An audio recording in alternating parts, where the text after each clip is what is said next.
guys, it's Gina. I want to thank the brand for sending over this Glucosamine hip and joint. Yep, she's excited to try it. These are a hip and joint chew. Hold on, Miss Dottie. I'm wondering if she can smell them. If you are looking for a little something extra to help your dog with your hips and joints and you want a glucosamine product, this is definitely one to check out. Now, I will tell you, when you open them up, it did have a foil seal on the top to keep them fresh. I've already taken that off, but let's see how she likes them, and then I'll tell you a little bit more about the product.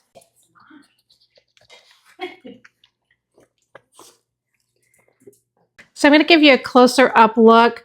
If you have a dog that's starting to slow down and you want some type of advanced glucosamine chew, these are a good one. They are made for hip and joint support, and they come with 170 chews in the container. So you really are getting a good amount. What I like about these is that they are packed with ingredients that people usually are looking for with their dog's needs. Extra mobility support in the glucosamine, the chondroitin, and the MSM.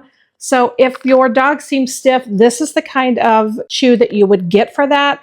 You would see things if they're having like trouble with stairs, if they aren't jumping up on the couch like this dog was, if they're struggling with moving around. And certainly with senior dogs, especially joint support can make such a big difference in how they're feeling every day. Another thing that really stood out to me is that they are made in the USA, which is always nice to see when you're shopping for supplements for your pets. So if you are looking for a glucosamine hip and joint support for your furry friend, this is definitely one to check out.